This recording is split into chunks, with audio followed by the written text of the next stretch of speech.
नमस्कार, मी धम्मपाल. ह्या लेक्चर मध्ये आपलं मनपूर्वक स्वागत आहे.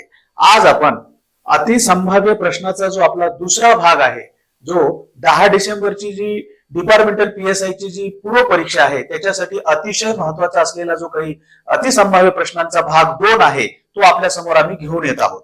ह्या प्रश्नसंचामध्ये आपण सर्वसाधारणपणे जर बघितलं तर मागच्या अनेक प्रश्नपत्रिकांचा अभ्यास करून ही प्रश्न त्याच वेळेला करंट अफेअरच्या संदर्भातलाही अभ्यास करून एकंदरीत हा प्रश्नसंच आपण बनवलेला आहे. आणि त्यामुळे आम्हाला असा विश्वास आहे की ह्या प्रश्नपत्रांचा जर आपण अभ्यास केला तर निश्चित रूपाने याचा आपल्याला फायदा होऊ शकतो. चला तर सुरू करूया आपल्या प्रश्नांना. तर पहा, पहिला प्रश्न असा आहे की खालील विधाने पहा. तर अशा प्रकारचे प्रश्न ज्यावेळेला आपण पाहतो तर त्यावेळेला आपण आपल्याकडनं अपेक्षा अशी आहे की हे प्रश्न अतिशय व्यवस्थितपणे वाचायचे आहेत. कारण बरेच वेळेला असं होतं की ह्या प्रश्नाची उत्तर आपल्याला तिथेच सापडतात. व्यवस्थित जर विधान जर समजले तर आणि तरच या प्रश्नाला आपल्याला टॅकल करता येऊ शकतं. तर बघूया आपण व्यवस्थित काळजीपूर्वक कसं वाचता येईल. हे पहा, भारत आणि चीन मधील सीमारेषा काय म्हटलेलं आहे आपल्या विधानामध्ये? भारत आणि चीन मधील सीमारेषा मॅकमोहन रेषा म्हणून ओळखली जाते. हा एक विधान आहे. त्यानंतर ती 1916 मध्ये निश्चित करण्यात आली. कधी? 1916 मध्ये निश्चित करण्यात आली. कोणती? मॅकमोहन रेषा. त्याच्यानंतर ती आर्थर हेनरी मॅकमोहन ह्या व्यक्तीनं ही बनवलेली होती. अशा प्रकारचं त्या ठिकाणी तिसरं विधान आहे. तर ह्या प्रश्नाला टॅकल करत असताना थोडस आपण एक प्रकारचं सीमारेषांच्या संदर्भामध्ये आपण थोडीशी माहिती जर घेतली तर हा प्रश्न इझिली आपल्याला त्या ठिकाणी टॅकल करता येऊ शकतो. तर आपण सीमारेषा काय असतात? तर म्हणजे दोन देशांच्या मध्ये एक साधारणपणे जर बघितलं आपण तर दोन देशांच्या मध्ये एक प्रकारचं त्यांची जी काही बाउंड्री आहे तर ती डिसाईड करण्याच्यासाठी म्हणून आपण सीमारेषा टाकत असतो. तर तशा पद्धतीनं जर बघितलं तर भारत आणि जो चायना आहे याच्यामध्ये जी सीमारेषा आहे ही सीमारेषेचं नाव काय आहे या ठिकाणी? तर मॅकमोहन रेषा आहे. अगदी बरोबर आहे. ह्या रेषेचं नाव काय आहे? मॅकमोहन रेषा आहे.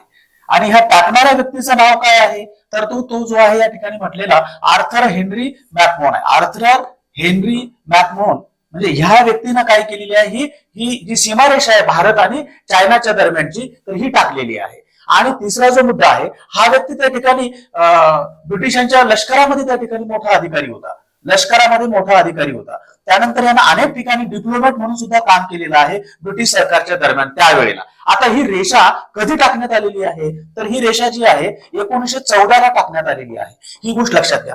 आणखी एखादं या ठिकाणी थोडंसं व्यवस्थित बघायचं म्हटलं तर 1914 ला त्या ठिकाणी चायना जो काही देश आहे तर चायना जो आहे आणि त्याच्या अंतर्गत आता असलेला जो तिबेट आहे तर हे दोघं वेगवेगळे होते. आणि ही जी रेषा आहे ही जी ओरिजिनली रेषा जी आहे ही तिबेट आणि भारताच्या दरम्यान टाकलेली होती. तिबेट आणि भारताच्या दरम्यान टाकलेली ही मॅकमोहन रेषा होती सुरुवातीला.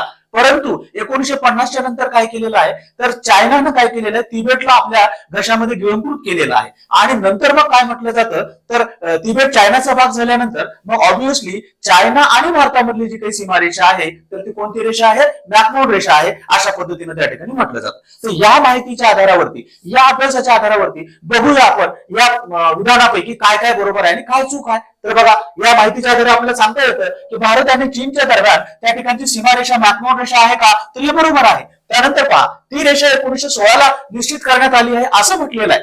पण आपण आता अभ्यास करताना बघितलं की ती रेषा जी आहे 1914 ला टाकलेली आहे आणि म्हणून हे या ठिकाणी चुकीचं आहे. तर ती तिसरं जो विधान आहे ती आर्थर हेनरी मॅकमोहन या व्यक्तीने बनवलेली आहे असं आपल्या विधानात म्हटलेलं आहे. आणि आपल्या अभ्यासामध्ये सुद्धा आपण बघितलंय की ही रेषा त्याच व्यक्तीने टाकलेली आहे. याचा अर्थ असा की याच्यामध्ये विधान 1 आणि विधान 3 हे बरोबर आहे आणि विधान 2 जे आहे तर त्या ठिकाणी चूक आहे. त्या ठिकाणी बघा, विधान 1 आणि 3 हे बरोबर असलेला जो काही पर्याय आहे तर तो ठिकाणी ड हा पर्याय आहे. याच्यामध्ये थोडीशी आणखी एखादी असा प्रश्न येऊ शकतो की त्या ठिकाणी भारत आणि पाकिस्तानच्या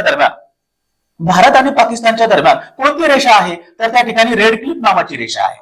रेड क्लिफ ही आपण लक्षात ठेवायला काही हरकत नाही. त्याच्यानंतर भारत आणि पाकिस्तानच्या दरम्यान आणखी एक रेषा आहे तर त्याला काय म्हणतो आपण? LOC म्हणतो. त्याच्यानंतर भारत आणि चायनाच्या दरम्यान एक रेषा आहे त्याला आपण LAC असं म्हणतो. त्याच्यानंतर ड्युरांड रेषा जी आहे तर ही ड्युरांड रेषा जी आहे ही अफगाणिस्तान आणि पाकिस्तानच्या दरम्यान आहे. तर एवढ्या जर माहिती आपण लक्षात घेतली तर या संदर्भातला कुठलाही जरी प्रश्न आला तर निश्चितपणे आपण त्याला टॅकल करू शकतो. चला आपल्या पुढच्या प्रश्नाकडे, जो पाकिस्तानच्या कायदे मंडळाला काय म्हणतात. आता पहा, कायदे मंडळाच्या विषयी थोडीशी माहिती घेत असताना कायदे मंडळ काय असतं तर त्या ठिकाणी कायदे बनवण्याचं काम करत असतं. आता कायदे मंडळामध्ये वेगवेगळ्या देशाला वेगवेगळ्या प्रकारची नावं आपल्याला त्या ठिकाणी बघायला मिळतात. या नावाच्या आधारावरती प्रश्न आपल्याला विचारले त्या ठिकाणी जाऊ शकतात. भारताच्या संदर्भात जर आपण बघितलं तर भारताच्या कायदे मंडळाला काय म्हटलं जातं, संसद असं म्हटलं जातं. तर त्याच वेळेला श्रीलंकेचं जे कायदे मंडळ आहे त्याला सुद्धा काय म्हटलं जातं, संसद असं म्हटलं जातं. भूटानचं जे कायदे मंडळ आहे तर त्याला सुद्धा काय म्हटलं जातं, संसद असं म्हटलं जातं. ही गोष्ट लक्षात घ्यायला पाहिजे. त्याच्यानंतर जर बघितलं आपण बांगलादेश जो आहे, बांगलादेशचं जे काही कायदे मंडळ आहे तर त्याला जातीय संसद असं म्हटलं जातं. ही गोष्ट आपण लक्षात घ्यायला पाहिजे. त्याच्यानंतर जर बघितलं पाकिस्तानचं जे कायदे मंडळ आहे त्याला काय म्हटलं जातं, मजलिस ए शुरा असं म्हटलं जातं. जशा पद्धतीनं भारतामध्ये जे काही कायदे मंडळ आहे त्याला आपण संसद म्हणतो आणि त्या संसदेचे दोन भाग असतात. म्हणजे एक आहे राज्यसभा आणि दुसरा आहे लोकसभा. राज्यसभा जे आहे ते वरिष्ठ सभागृह आणि लोकसभा जी आहे ते कनिष्ठ सभागृह. तशाच पद्धतीनं पाकिस्तानची जी या ठिकाणी असलेलं मजलिस ए शुरा जे आहे, हे जे काही कायदे मंडळ आहे याचे दोन भाग पडत असतात. त्या ठिकाणी एक आहे सिनेट आणि त्याच्यानंतर दुसरा आहे नॅशनल असेंब्ली. तर नॅशनल असेंब्ली आहे हे एक प्रकारचं कनिष्ठ सभागृह आहे आणि सिनेट हे जे काय वरिष्ठ सभागृह आहे. तर या ठिकाणी जर बघितलं पाकिस्तानच्या कायदे मंडळाला काय म्हणतात तर मजलिस ए शुरा जे आहे आपल्या दिलेल्या अभ्यासाच्या आधारावर आपण निश्चितपणे सांगू शकतो. मग सिनेट काय आहे तर पाकिस्तानचं जे वरिष्ठ सभागृह आहे त्याला सिनेट असं म्हणतात. त्याच वेळेला अमेरिकेचं जे वरिष्ठ सभागृह आहे त्या ठिकाणी त्याला सुद्धा सिनेट असं म्हटलं जातं. संसद जे आहे त्या ठिकाणी आपण बघितलेलं आहे की भारत असेल, श्रीलंका असेल, भूतान असेल यांच्या कायदे मंडळाला काय म्हटलं जातं, संसद असं म्हटलं जातं. जातीय संसद जी आहे बांगलादेशाच्या कायदे मंडळाला म्हटलं जातं. अशा पद्धतीने आपण या प्रश्नाचं उत्तर व्यवस्थितपणे बघितलंय. पुढच्या प्रश्नाकडे वळूया. भारताची जी काही खालीलपैकी कोणत्या देशासोबत सर्वात जास्त सीमारेषा लागलेली आहे असं त्या ठिकाणी प्रश्न विचारलेला आहे. म्हणजे भारताची जे काही शेजारी कंट्री आहे तर त्या शेजारी कंट्रीच्या संदर्भामधला हा प्रश्न या ठिकाणी आपल्याला लक्षात घ्यायचा आहे. आता भारताचे शेजारी देश कोणते कोणते आहेत तर जर बघितलं आपण तर त्या ठिकाणी बांगलादेश आहे. त्याच्यानंतर जर बघितलं आपण पाकिस्तान आहे, चायना आहे. त्याच्यानंतर बघितलं आपण पाकिस्तान आहे. त्याच्यानंतर बघितलं नेपाळ आहे. त्याच्यानंतर बघितलं भूतान आहे. त्याच्यानंतर बघितलं अफगाणिस्तान आहे. त्याच्यानंतर बघितलं म्यानमार आहे. तर अशा प्रकारचे जे काही आपले नेबरिंग कंट्रीज आहेत याच्या संबंधातल्या ज्या काही सीमा आहेत तर त्या सीमा आपल्याला माहिती असायला पाहिजे. पुन्हा देशासोबत सर्वात जास्त आणि पुन्हा देशासोबत सर्वात कमी आहे. तर आता बघितलं आपण बांगलादेशासोबतची सीमा बघा 4096.7 एवढी किलोमीटर आहे. पाकिस्तानची जी सीमा आहे 3323 किलोमीटर एवढी आहे. त्याच्यानंतर पाकिस्तानची सीमा, चायनाची सीमा किती आहे बघा त्या ठिकाणी 3488 किलोमीटर आहे. अशा पद्धतीनं वेगवेगळ्या प्रकारच्या सीमा पूर्ण पाठ करायच्या का संपूर्णतः सर्वात कमी सीमा कोणती आहे, अफगाणिस्तान 106 किलोमीटर. तर ह्या सर्व सीमा पाठ करणं म्हणजे आकडेवारी थोडंसं कठीण जातं. म्हणून आपण काय करायला पाहिजे, एखाद दुसरी जी ट्रिक आहे आम्ही आमच्या ऍप वरील कोर्सेसमध्ये अतिशय व्यवस्थितपणे आम्ही बरेच वेळा ट्रिक घेऊन तुम्हाला गोष्टी समजून सांगण्याचा प्रयत्न केला जेणेकरून तुमच्या लक्षामध्ये राहावं. तरी कोणती आहे किंवा बचपन MBA म्हणजे या ठिकाणी ए म्हणजे काय अफगाणिस्तान आहे. त्याच्यानंतर बी म्हणजे काय बांगलादेश. म्हणजे या ठिकाणी सर्वात जास्त सीमा बांगलादेशाला लागून आहे आणि सर्वात कमी सीमा कोणाला आहे, अफगाणिस्तान. हे दोन जरी आपल्या लक्षात राहिले तरी त्या ठिकाणी आपल्या प्रश्नाचं उत्तर टॅकल होऊ शकतं. कारण ते विचारण्याचा एकंदरीत क्रम कसा असतो, एक तर सर्वात जास्त किंवा सर्वात कमी अशा प्रकारचा त्या ठिकाणी प्रश्न विचारला जाऊ शकतो. तर एकंदरीत या प्रश्नाचं उत्तर आपल्याला काय सांगता येऊ शकतं, भारताची खालीलपैकी कोणत्या देशासोबत सर्वात जास्त सीमा आहे, बांगलादेशासोबत आहे. म्यानमार सोबत या ठिकाणी आपल्या देशाची सीमा किती आहे बघा 1746 किलोमीटर आहे. पाकिस्तान सोबत किती आहे तर हे 3323 किलोमीटर एवढी सीमा आहे. याच्यासोबत चायना सोबत किती आहे तर आपण या ठिकाणी बघितलंय की 3488 किलोमीटर. याचं उत्तर काय आहे तर बांगलादेश हे याचं उत्तर आहे. ही गोष्ट आपण लक्षात घ्यायला पाहिजे. बांगलादेश सोबत किती म्हटलेलं आपण 4096.7 किलोमीटर. हे ट्रिक जरी आपण लक्षात ठेवली तरी आपल्या प्रश्नाचं उत्तर टॅकल करता येऊ शकतं. तर त्याचबरोबरीनं हा जो काही आपण पॉलिटीचं रिव्हिजन, पॉलिटी आणि आंतरराष्ट्रीय संबंधाचं जे काही रिव्हिजन आहे त्याच वेळेला हिस्ट्रीचं जे काही रिव्हिजन आहे आपल्या येत्या वेळ घातलेल्या परीक्षेसाठी अत्यंत कमी वेळामध्ये त्या ठिकाणी आपल्या समोर आणण्याचा आम्ही प्रयत्न केलेला आहे. आपल्या पोलीस बांधवांच्या जास्तीत जास्त रिव्हिजन झाल्यानंतर त्यांच्या परीक्षेसाठी त्यांना फायदा होऊ शकेल त्यांच्यासाठी डिझाईन केलेला हा जो कोर्स आहे. आणखीही वेळ गेली नाही, जर कुणाला त्या ठिकाणी अभ्यास झाला नसेल तर निश्चितपणे आपण याचा फायदा या ठिकाणी घेऊ शकता. त्याचबरोबर ही टेस्ट सिरीज आहे, टेस्ट सिरीज सुद्धा तुम्हाला फायदेशीर त्या ठिकाणी ठरू शकते. त्याच्यानंतर पुढे बघूया. 2023 मध्ये झालेल्या G20 परिषदेचं जे काही यजमान पद आहे तर कुण्या राष्ट्राने भूषवलेलं आहे हा त्या ठिकाणचा प्रश्न आहे. तर याचं उत्तर आहे पहा भारत. आता आपण थोडंसं जर आपण G20 विषयी जर बघितलं तर या ठिकाणी अत्यंत थोडीशी जुजबी माहिती आपण या ठिकाणी घेण्याचा प्रयत्न करूया. आता G20 जी काही परिषद आहे तर ही G20 परिषद आहे तर म्हणजे काय झालं होतं बघा 90व्या दशकामध्ये 90चं जे दशक आहे 90चं दशक म्हणजे काय असणार आहे 1990 ते 2000 दरम्यान. तर ह्या दरम्यान काय झालेलं आहे की आशिया खंडामध्ये मोठ्या प्रमाणावरती आर्थिक एक प्रकारचं क्रायसिस आल्यासारखी परिस्थिती झालेली आहे आणि मग त्याला टॅकल करण्यासाठी म्हणून आशिया खंडातील काही विविध देश आहेत त्यांनी एकत्रितरित्या येऊन संघटन स्थापन केलेलं आहे. त्याच्यानंतर काय झालं की याच्यामध्ये अनेक जे काही जगभरातले प्रभावशाली देश त्या ठिकाणी त्या संघटनेमध्ये जॉईन झालेले आहेत. तर अशा पद्धतीनं याची जी काही निर्मितीची ती कथा आहे 1999 ला G20 ची आपण निर्मिती झाली असं म्हणतो. तुम्हाला विचारलं जाऊ शकतं G20 ची निर्मिती कधी झाली 1999.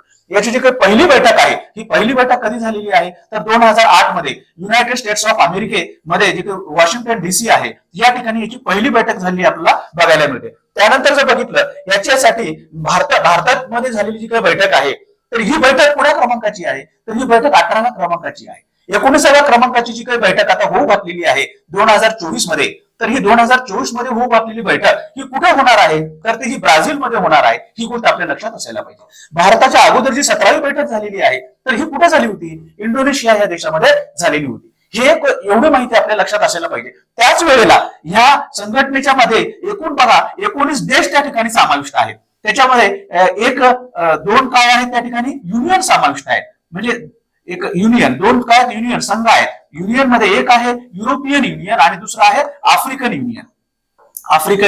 युरोपियन युनियन मध्ये जर बघितलं आपण तर 27 देश आहेत. आफ्रिकन युनियन मध्ये जर बघितलं तर त्या ठिकाणी 55 देश आहेत. आफ्रिकन युनियनची जी काही एंट्री आहे या G20 समूहामध्ये ही अगदी 2023 मध्ये झालेली आहे. हे तुम्हाला या ठिकाणी विचारलं जाऊ शकतं. 2023 मध्ये भारतामध्ये ज्या वेळेला ही परिषद भरत होती त्यावेळेला त्या ठिकाणी कशाची एंट्री झालेली आहे आफ्रिकन युनियनची. आणखी एक याच्यामध्ये लक्षात असायला पाहिजे की हे जगातलं सर्वात शक्तिशाली असलेलं आर्थिक अशा प्रकारचं संघटन आहे. म्हणजे आंतरराष्ट्रीय स्तरावरती जर काही प्रॉब्लेम तयार झाले आर्थिक संबंधामध्ये तर त्याला न्याय देण्यासाठी म्हणून या ठिकाणी त्याच्या संदर्भामध्ये चर्चा करण्यासाठी तर या ठिकाणी वेगवेगळ्या राज्यांचे जे प्रमुख आहेत तर त्यांची ही असलेली बैठक आपल्याला त्या ठिकाणी बघायला मिळते. एकंदरीत जर बघितलं जगाच्या एकूण व्यापाराच्या 75% व्यापार जो आहे व्यापार तर ह्या G20 या देशाच्या माध्यमातून होता. आता याला आपण G21 म्हणू शकतो. त्याच्यानंतर बघितलं जीडीपी तर 85% आसपास जो जीडीपी आहे तर ह्या G21 या देशांच्या समूहामध्ये आपल्याला बघायला मिळतो. त्यानंतर जर पॉप्युलेशन संदर्भात विचार केला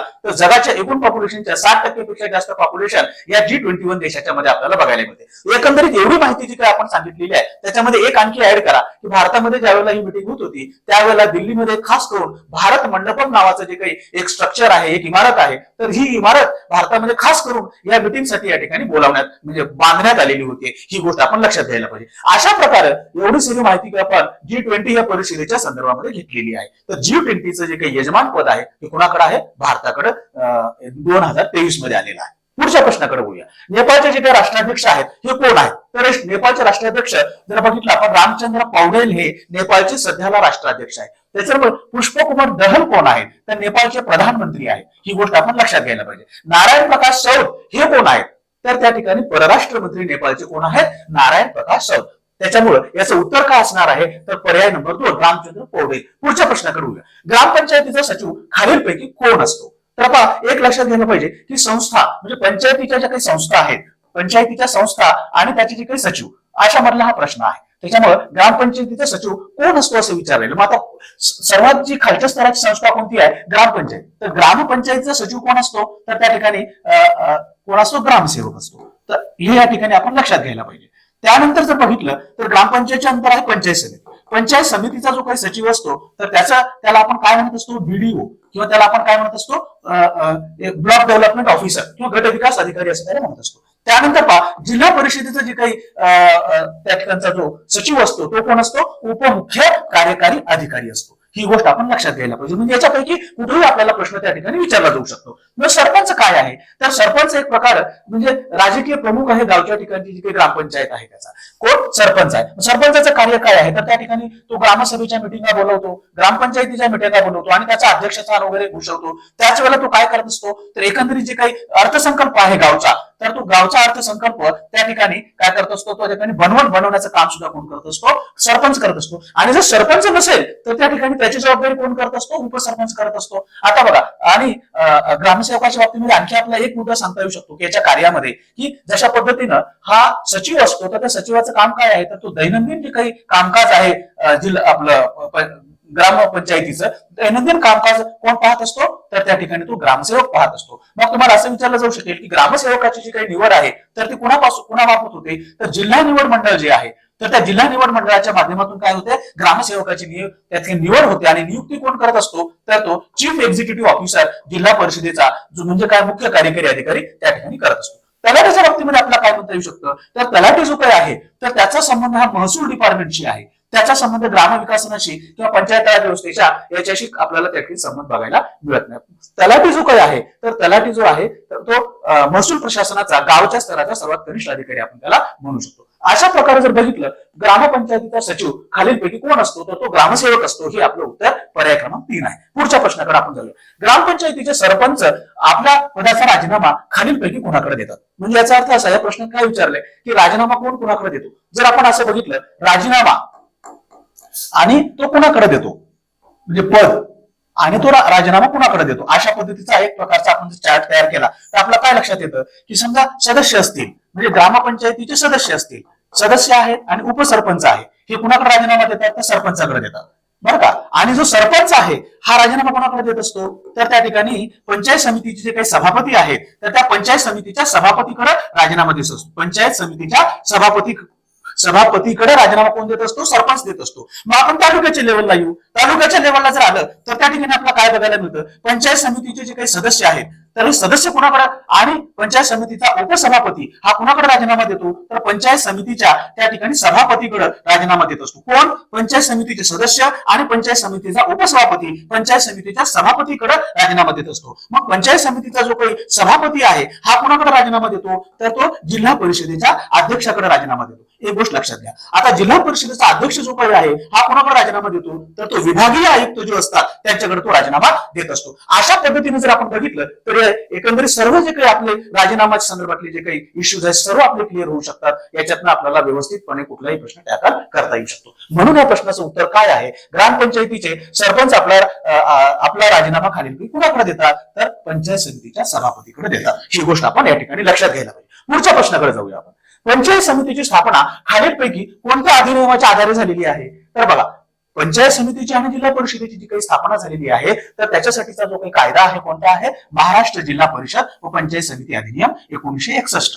ही गोष्ट आपण लक्षात घ्यायला पाहिजे. अनेक आपण ऍपमध्ये अत्यंत डिटेलमध्ये सांगण्याचा प्रयत्न केलेला आहे. त्याच वेळेला आपण जे काही पीवायक्यूचे इतर प्रश्न बनवलेले आहेत त्याच्यामध्ये सुद्धा हे व्यवस्थितपणे समजून सांगण्याचा प्रयत्न केलेला आहे. तर पंचायत समिती आणि जिल्हा परिषदेच्यासाठी जो काही कायदा बनलेला होता त्या कायद्याचं नाव काय आहे, महाराष्ट्र जिल्हा परिषद व पंचायत समिती अधिनियम 1961. आता त्या कायद्याच्या मध्ये जे काही उपकलम आहेत तर त्याच्यामध्ये एक उपकलम आहे 56च्या अंतर्गत काय झालेलं आहे, तर त्या ठिकाणी पंचायत समितीची निर्मिती झाली आहे. आणि त्याच वेळेला त्या ठिकाणी जे कलम 6 आहे त्याच्या अंतर्गत कशाची निर्मिती झाली आहे, जिल्हा परिषदेची. तुम्हाला जर विचारलं जिल्हा परिषदेची निर्मिती कोणत्या कायद्याच्या अन्वये झाली तर तुम्ही काय सांगू शकाल, महाराष्ट्र जिल्हा परिषद व पंचायत समिती अधिनियम 1961चा उपकलम जे काही 6 आहे त्याच्या अंतर्गत जिल्हा परिषदेची निर्मिती झालेली आहे. अशा पद्धतीने जर बघितलं तर आपल्याला लक्षात येऊ शकतं. त्याच्यानंतर घटनेचं जे काही 44 कलम आहे हे समान नागरी कायद्याशी संबंधित आहे. त्यानंतर घटनेचं 40वे जे काही कलम आहे, ग्रामपंचायतीचं संघटन कशा पद्धतीने केलं जावं या संदर्भामध्ये कलम आहे DPSP,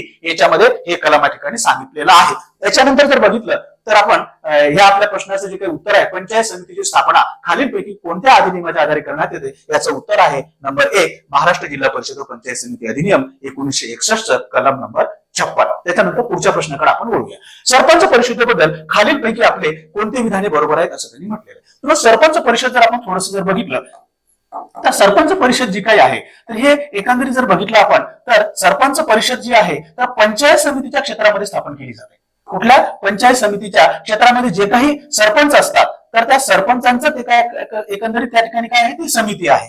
याच्यामध्ये काय केलं जातं की आळीपाळीनं त्या ठिकाणी वेगवेगळ्या गावचे जे काही सरपंच असतात त्या ठिकाणी सदस्य म्हणून त्या ठिकाणी काम करतात. त्याची सदस्य संख्या किती आहे तर त्या ठिकाणी साधारणपणे 15 जे काही सरपंच असतात एका वेळेला त्या ठिकाणी सदस्य म्हणून काम करतात. 15 सदस्य झाले की पुढच्या वेळेला मग दुसरे 15 अशा पद्धतीने त्या ठिकाणी काम केलं जातं. याचे देखील अध्यक्षपद आहे हे कुणाकडे आहे तर त्या ठिकाणी उपसभापती जे असतात पंचायत समितीचे तर त्या उपसभापतीकडे या पंचायत समितीचं अध्यक्षपद आपल्याला बघायला मिळतं. आणखी एक मुद्दा कोणता सांगता येऊ शकतो आपल्याला तर याचे जे काही सचिव असतात हे कोण असतात पंचायत समितीचे तर पंचायत समितीचे सचिव हे विस्तार अधिकारी म्हणून त्या ठिकाणी काम करतात. विस्तार अधिकारी हे पंचायत समितीचे कशाचे सरपंच समितीचे त्या ठिकाणी सचिव म्हणून कोण काम करतात तर त्या ठिकाणी विस्तार अधिकारी म्हणून काम करतात. ही गोष्ट आपण लक्षात घ्यायला पाहिजे. आणखी एखादा प्रश्न असा विचारला जाऊ शकतो की ही जी काही एकंदरीत पंचायत सरपंच समिती आहे ही कोणाच्या शिफारशीवरून तयार झालेली आहे तर ही बोंगीरवार जी समिती आहे तर बोंगीरवार समितीच्या शिफारशीवरून त्या ठिकाणी ही समिती तयार झालेली आहे. याच्यामध्ये अनेक प्रश्न आपण टॅकल करायचा प्रयत्न केला.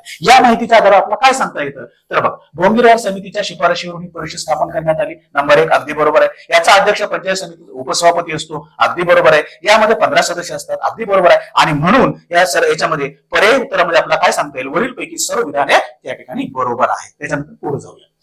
जिल्हा परिषदेच्या पाणी पुरवठा व जलसंधारण समितीचा सभापती कोण असतो तर दोन अत्यंत महत्वाच्या समित्या आहेत. एक आहे स्थायी समिती आणि दुसरा आहे जलसंधारण त्या ठिकाणी पाणी पुरवठा आणि जलसंधारण समिती. या दोघांचाही त्या ठिकाणी अध्यक्ष जो कोणी असतो तर तो कोण असतो जिल्हा परिषदेचा अध्यक्ष असतो. कोणाचा पाणी पुरवठा व जलसंधारण समितीचा जो काही अध्यक्ष असतो तोही जिल्हा परिषद अध्यक्ष असतो आणि स्थायी समितीचा जो काही अध्यक्ष आहे तो सुद्धा कोण असतो जिल्हा परिषदेचा अध्यक्षच असतो. आणि म्हणून या ठिकाणी जे काही पर्याय दिले त्याच्यामध्ये स्थायी समितीचा अध्यक्ष हे बरोबर आहे. जिल्हा परिषदेचा अध्यक्ष हे सुद्धा बरोबर आहे. जिल्हा परिषदेचा उपाध्यक्ष ही चूक आहे. आणि म्हणून 1 व 2 बरोबर असं दर्शवणारा जो काही पर्याय आहे पर्याय क्रमांक या ठिकाणी बरोबर म्हणून आपल्याला सांगता येतं.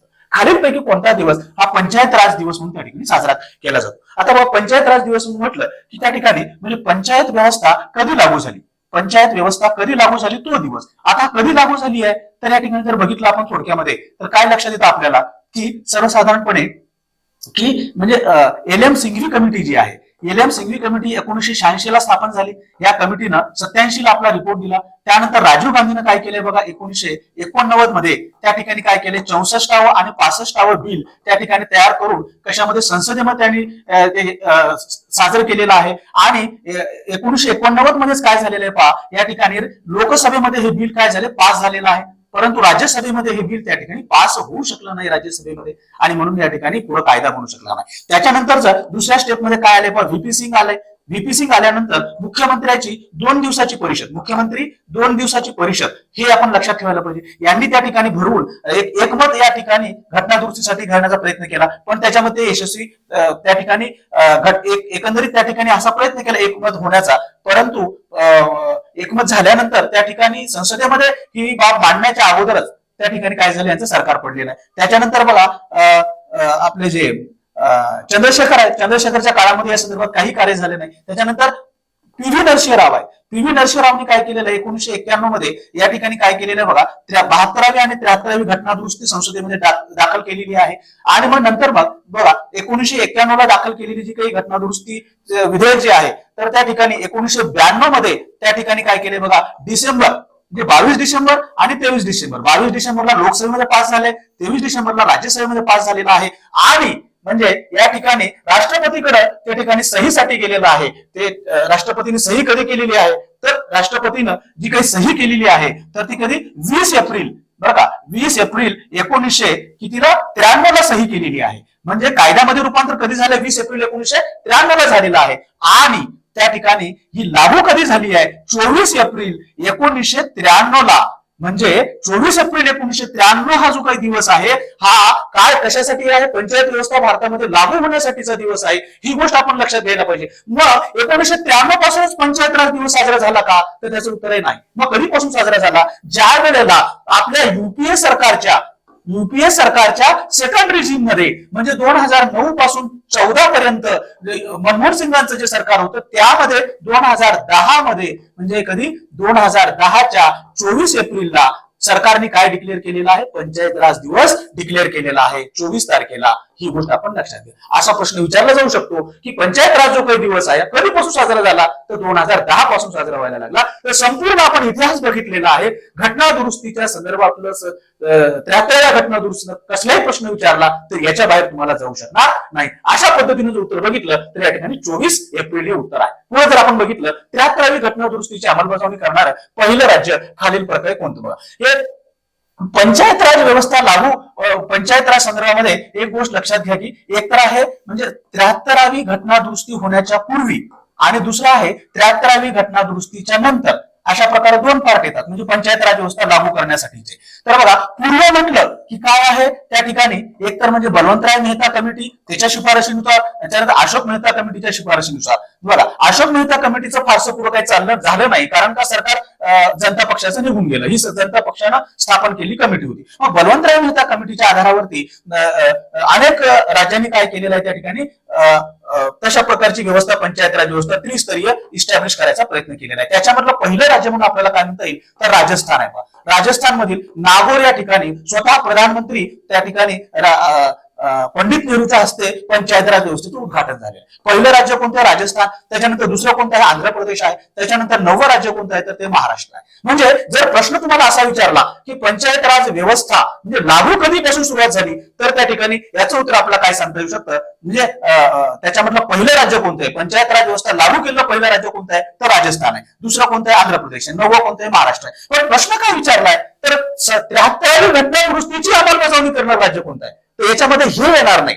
तर म्हणजे 73व्या घटना दुरुस्तीच्या प्रावधानाच्या अनुसार म्हणजे कोणतं राज्य त्या ठिकाणी पंचायत राज व्यवस्था लागू केलेलं आहे तर ते राज्य म्हणजे कोणतं आहे मध्य प्रदेश हे राज्य आहे. ही गोष्ट आपण लक्षात घ्यायला पाहिजे आणि म्हणून याच्यामधलं मध्य प्रदेश हे उत्तर आपलं योग्य उत्तर म्हणून आपण त्या ठिकाणी सांगू शकतो. राज्याचा महाधिवक्ता याच्याबद्दल आपल्याला काय सांगता येऊ शकतं बघा. महाधिवक्ता म्हटलं की 165वा कलम त्याच्याशी संबंधित आहे. नंबर 1 महाधिवक्त्याची नियुक्ती कोण करत असतं राज्यपाल करत असतो. महाधिवक्ता जो काही आहे तर त्याला याचा जो काही कार्यकाळ आहे हा राज्यपालाच्या मर्जी जोपर्यंत आहे तोपर्यंत त्याचा कार्यकाळ असतो. त्याच्यानंतर त्याची जी काही अर्हता आहे अर्हता काय आहे तर म्हणजे उच्च न्यायालयाचा जो काही न्यायाधीश असतो तर त्या न्यायाधीशाला बनण्यासाठीची जी काही पात्रता आहे तर ती हीच याची पात्रता किंवा याची अर्हता आपल्याला त्या ठिकाणी म्हणता येऊ शकते. तर अशा आणि त्याच वेळेला आणखी असं आहे की हा जो काही एकंदरीत जो आपला राज्य हा जो महाधिवक्ता आहे हा महाधिवक्ता अनेक ठिकाणी म्हणजे आपल्याला विधिमंडळाच्या कामकाजामध्ये म्हणजे विधान परिषदे विधानसभा दोघांमध्ये सुद्धा तो कामकाजामध्ये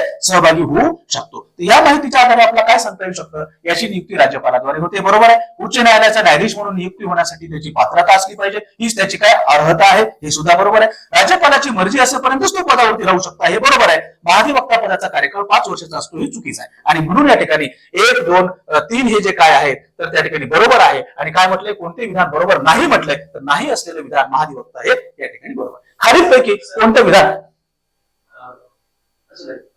ते तुमचं ना पाठीकडे जास्त नाही तुम्ही लिहिता ना ते तिकडे सगळं चाललंय होय का थोडंसं लिहिण्याचा पाठ कमी केला तरी चालेल थोडासा फक्त त्याच्यावरच टिक मार्क करा. चालेल चालेल मला ते जाणवलं असं तुम्ही पोझिशन घेतली ना आता 6च मारायचंय 6च्या नादामध्ये ना सगळं डोकं तिकडे चाललंय तुम्ही आपल्या स्क्रीनलाच बोलताय.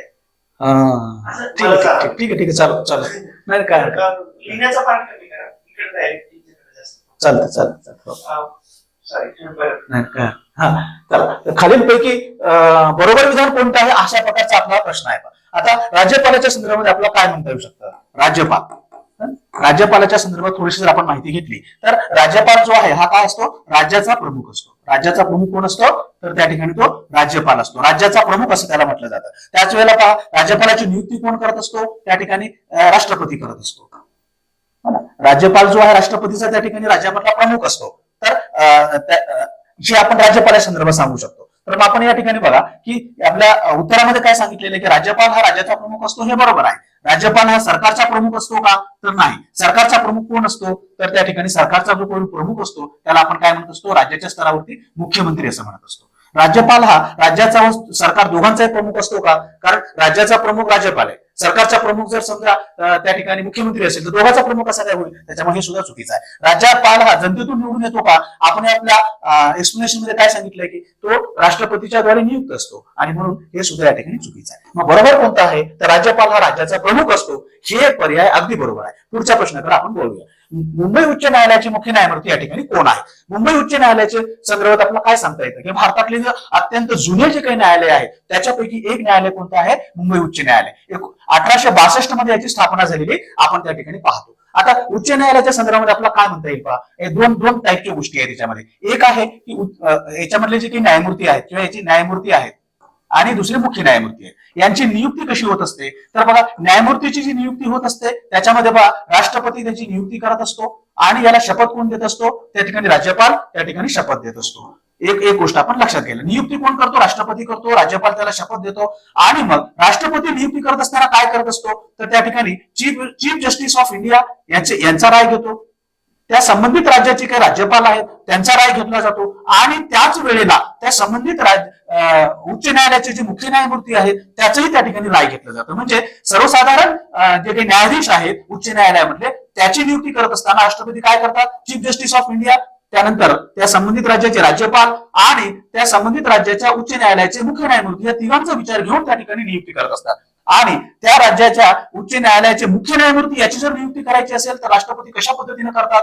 तर त्या ठिकाणी चीफ जस्टिस ऑफ इंडिया याची राय घेतली जाते आणि त्या संबंधित राज्याची काही राज्यपाल आहेत त्यांची राय घेऊन याची काय केली जाते? नियुक्ती केली जाते. एक गोष्ट आपण लक्षात घ्यायला पाहिजे. आता जर समजा या ठिकाणी या संदर्भात आपण जर बघितलं, हा करंट अफेअर्सशी संबंधित असलेला प्रश्न आहे. पण करंट अफेअर्सच्या आधारावरती आपल्याला बेसिक जे काही आपले कॉन्सेप्ट आहे तिथपर्यंत जर आपण जाण्याचा प्रयत्न केला तर आपल्याला त्याचा जास्त फायदा होऊ शकतो म्हणून या ठिकाणी आपण सांगायचा प्रयत्न केलेला आहे. तर या प्रश्नाचं उत्तर काय आहे? मुंबई उच्च न्यायालयाचे मुख्य न्यायमूर्ती सद्यस्थितीमध्ये कोण आहे? तर त्या ठिकाणी न्यायमूर्ती देवेंद्र कुमार उपाध्याय हे सध्याला न्यायमूर्ती आहे.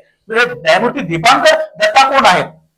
तर दीपांकर दत्ता हे सर्वोच्च न्यायालयामध्ये सध्याला न्यायमूर्ती आहे. आता न्यायमूर्ती रमेश धानुक जे आहेत तर मुंबई उच्च न्यायालयाच्या इतिहासामध्ये सर्वात कमी काळ मुख्य न्यायमूर्ती म्हणून ज्यांनी काम केलेलं आहे त्या व्यक्तीचं नाव काय आहे? न्यायमूर्ती रमेश धानुक आहे. म्हणजे हे बघा 28 मे ते 30 मे पर्यंत 2023 एवढा कमी म्हणजे 3 दिवसाच्या कालावधीसाठी हे न्यायमूर्ती म्हणून यांनी काम केलंय. न्यायमूर्ती डी वाय चंद्रचूड जे आहेत सध्याला चीफ जस्टिस ऑफ इंडिया म्हणजे सर्वोच्च न्यायालयाचे ते काय आहेत? चीफ जस्टिस ऑफ इंडिया आहेत. आणि अशा पद्धतीने जर बघितलं आपण तर हे न्यायमूर्ती देवेंद्र कुमार उपाध्याय जे आहेत हे जुलै 2023 मध्ये याची नियुक्ती झालेली आहे. अशा पद्धतीनं मुंबई उच्च न्यायालयाचे मुख्य न्यायमूर्ती कोण आहेत या प्रश्नाचं उत्तर आपल्याला काय सांगता येऊ शकतं? न्यायमूर्ती देवेंद्र कुमार उपाध्याय. अशा पद्धतीनं विद्यार्थी मित्रांनो हा संपूर्ण जो काही आपला क्लास आहे तर परीक्षाभिमुख अशा पद्धतीनं आपण करण्याचा प्रयत्न केलेला आहे आणि संपूर्ण जे काही प्रश्न आहेत ते निश्चित रूपानं हा क्लास व्यवस्थितपणे आपण बघितलेला असेल. या क्लासमधून काही प्रश्न तुमच्या परीक्षेमध्ये येऊ घातलेल्या परीक्षेमध्ये निश्चितपणे दिसतील असा मला विश्वास वाटतो. आपण या ठिकाणी आपल्या शुभ परीक्षेला निश्चितपणे आम्ही सर्व शुभेच्छा देतो. आपल्या खांद्यावरती स्टार लागावा यासाठी आम्ही आमच्या पद्धतीने प्रयत्न केलेला आहे. निश्चित रूपाने तुम्हाला यश येवो, तुमच्या खांद्यावरती स्टार लागो अशा पद्धतीची शुभेच्छा हिस्ट्री बाय सचिन गुरुख हे जे काही प्लॅटफॉर्म आहे या प्लॅटफॉर्म तर्फे मी स्वतः धम्मपाल सर आणि सचिन सर या ठिकाणी आपण सर्वांना शुभेच्छा देतो आणि या ठिकाणी थांबतो. धन्यवाद. थँक्यू.